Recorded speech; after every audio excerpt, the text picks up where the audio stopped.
Hey,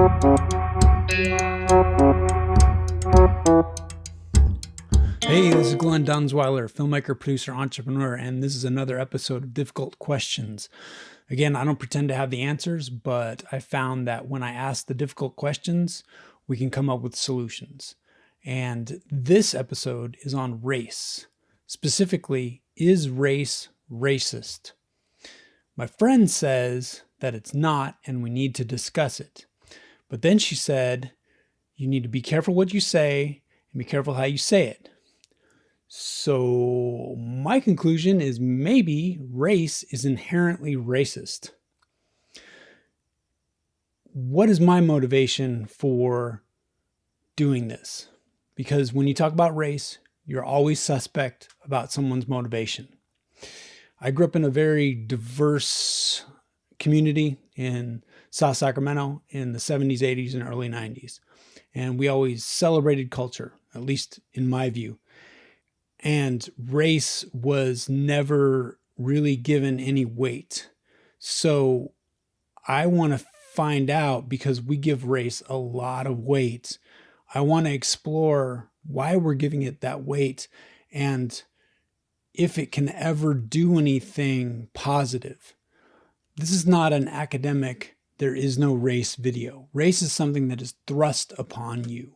It was developed as a weapon, and I want to see if we can actually do something positive with it. I view race like nuclear energy. It was developed to destroy, and now we're trying to turn it into something positive, but to use it for good. But there is so much nuclear waste that comes along with it. There's so much negative byproduct. I don't know if it's possible. Race started out as you look like this, so therefore you are this, this, and this. We've tried to turn it into I look like this, so therefore culture. When really I think it should be I look like this, and that does not matter at all. You don't know me, and I belong at this table. Race equals pain. I mean, at some point, someone was criticized for their race or discriminated against because of their race. I also noticed that race is used oftentimes for a substitute for poverty. I'll give you an example. My mother always talked about light Germans versus dark Germans. Now, my mother was blonde hair, blue-eyed.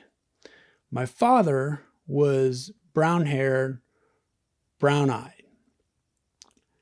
My mother also came from white-collar, business class, upper middle class.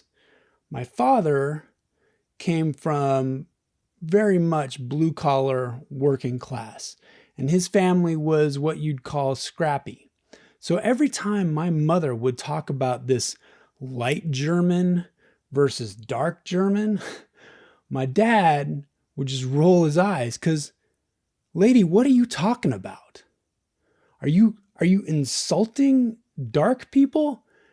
And I think that's what we run into. Every time we talk about race, you are in jeopardy of insulting someone. My grandmother wanted, my mother tells me, wanted a blue-eyed grandbaby. Well, I have hazel eyes, so what am I?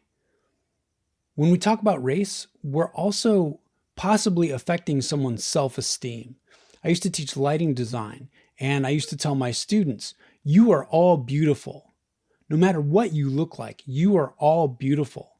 And the way the light hits your face and casts shadows on your facial features, and the color of the light and the way that picks up the pigment in your skin, it's all beautiful. It's the lighting designer's job to make you the most beautiful version of you can be. And you are already beautiful, because we need to talk about skin tone and we need to talk about facial features devoid of social implication. And what race has done is it has tied those two together.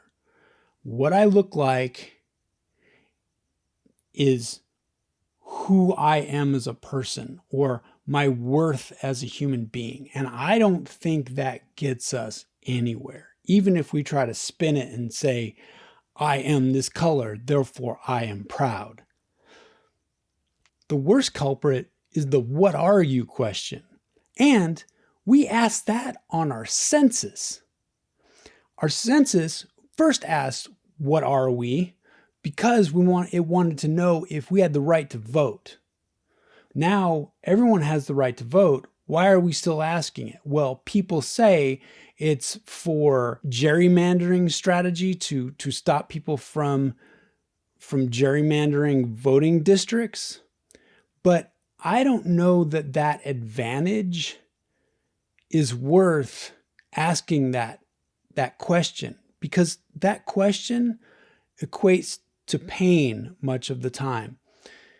I was living with someone who was of Mexican descent, and the census taker came by and she wasn't at home. So I told them my race, mostly German, white, and said the person I was living with was from Mexico, so Hispanic. And they wanted to know, well, what type of Hispanic? I don't know. So I figured, all right, well, I remembered some great things in history about Mayans, and I see on the checklist there are Mayans there. So I just check Mayan. When she gets home, I tell her, well, the census came and I said you were Mayan. What?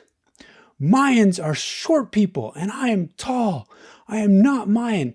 Whoa. All of a sudden, I have inflicted pain on this person. Somehow, her identifying as Mayan was an insult. Now, no insult to Mayans. No insult to people of short stature. Be proud of who you are. You are beautiful. But this race thing just insults people and it hurts people. And I don't know if we can ever get away from that. And with that, we also use race in comparison to other races and in comparison within races to insult and try and prop ourselves up. Or we can't talk about certain subjects because it's automatically racist, because it's a negative societal complication. For example, a friend of mine, he's black, and he posted that black people forgive white people more than they forgive each other. That's incendiary, because someone is looking at that and saying someone outside of the culture could possibly weaponize this criticism, and we can't even have that. We can't chance that criticism.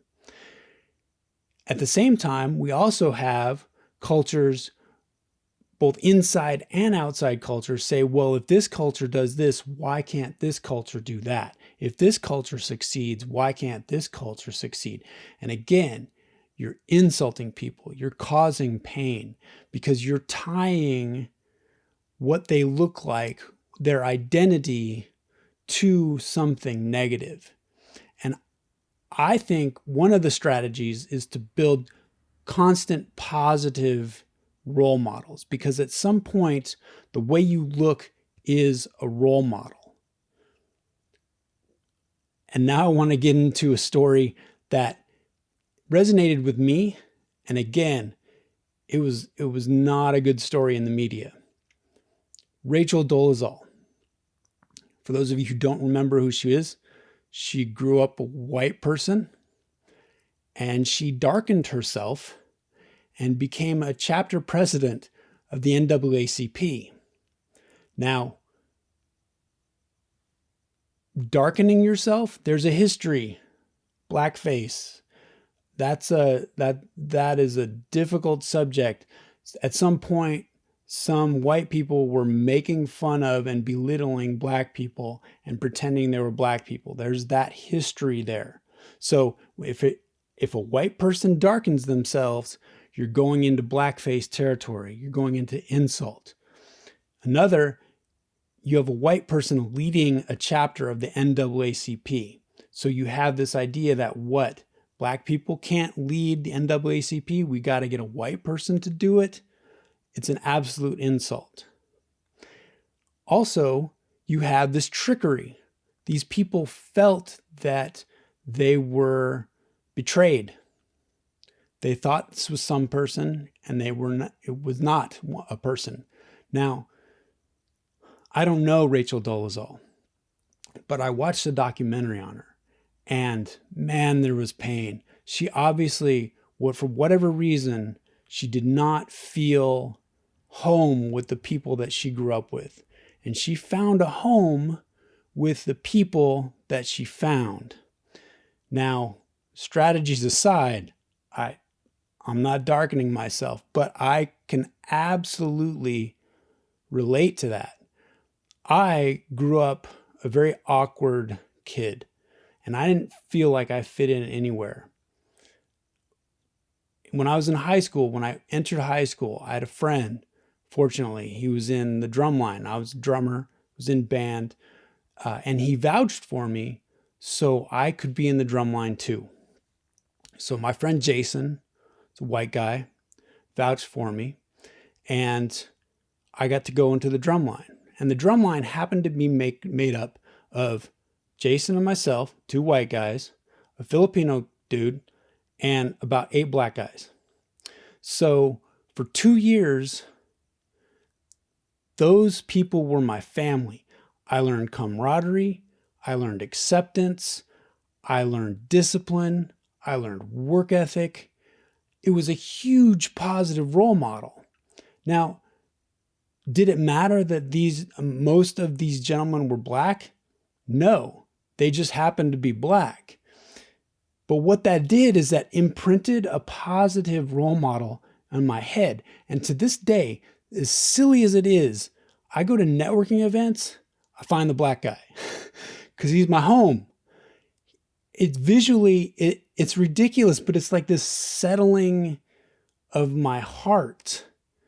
And I think that there is that visual component to race that we have. It's there. We can't deny it. But what do we do with it? Because so often it turns into something just not nice, right? One of the things that I think we can do is we have to build trust with each other. And there's no other way to do that than meeting each other.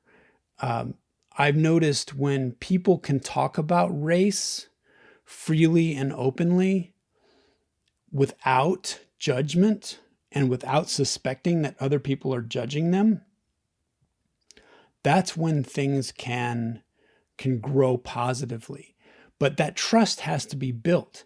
And talking about race with someone that you don't know, or talking about their skin color with someone that has not built that trust with you, builds animosity, builds self-esteem issues. So it's all about building trust, I think. And how do we build that trust? We can't get away from race being a real thing, being something that affects us, a visual component to what continent this person's ancestors came from somehow rings in our head. And as much as I would like to say, let's not pay attention to race, my next film that I'm developing is about my friend. It's a biopic, and he grew up in the South Side of Chicago. He's a black guy. And this cast is 95% black. It's a black success story. And when I'm building interest for the film, of course I'm talking about race, because tonally it's like a Coen Brothers film. And I say in the marketing, it's like a Big Lebowski with black people. And that keys people in. They know what it is. They know they can put it, they can categorize it. And I think that that categorizing is something that makes us feel as humans in control. So we understand it. If we can categorize it, we understand it. And so if it's a film about black culture, we understand that. Yet I don't know that I still argue that there's this conundrum of using race. Why are we talking about race? It's a group of people that just happen to be black. Something I don't know I don't know how to navigate. I don't know how to navigate. So what are some solutions? I've talked to some people, and these are kind of 4 different solutions that people have given me that I have seen. 1, we can deny that race exists. We don't live in that world. Race is not what I'm about. I'm a human being. I'm a person. I belong at this table. It doesn't matter what I look like. And that gets very hard to live when you see people around you being discriminated against because of the way they look like, and they look exactly like you.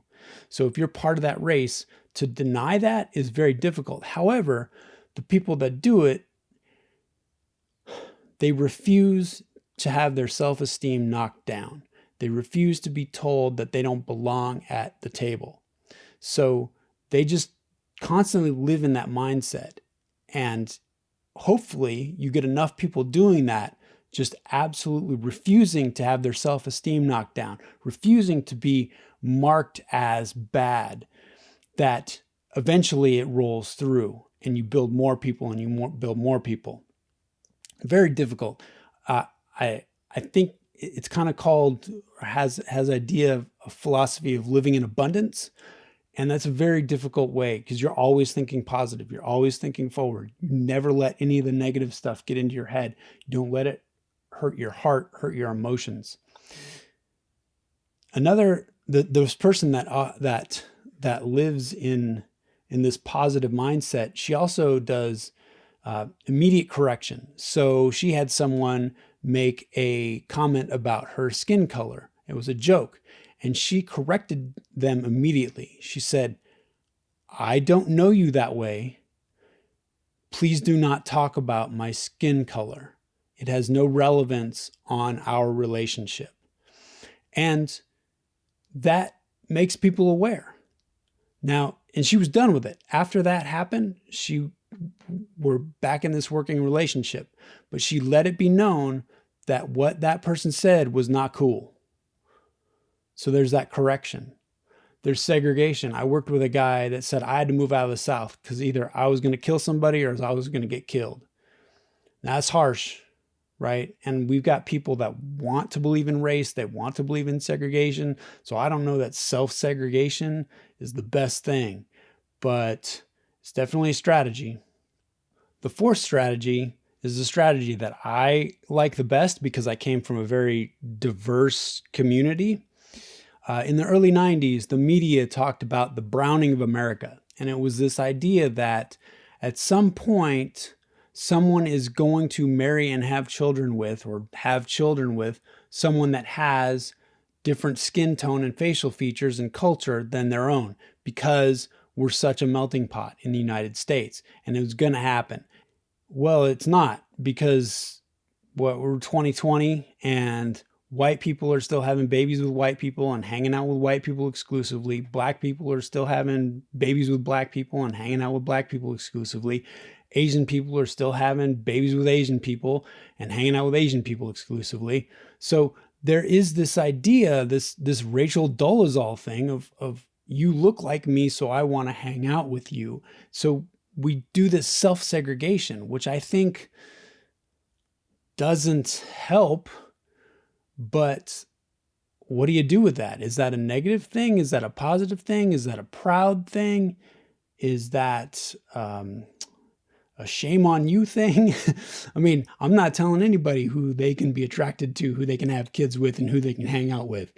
But that cultural mixing, if it doesn't happen, someone's always foreign. You know, you don't grow up with someone, you maybe don't have a positive role model of whatever that person looks like. So I don't know. The last thing I want to do is ask some questions. Do physical features equate culture? And is that important? And how important is that? And how many variables are we going to allow? And how are we going to define that? And the last question is, can we discuss race, physical features, what part of the continent your ancestors came from without societal implications? Can we ever do that? Can we ever try?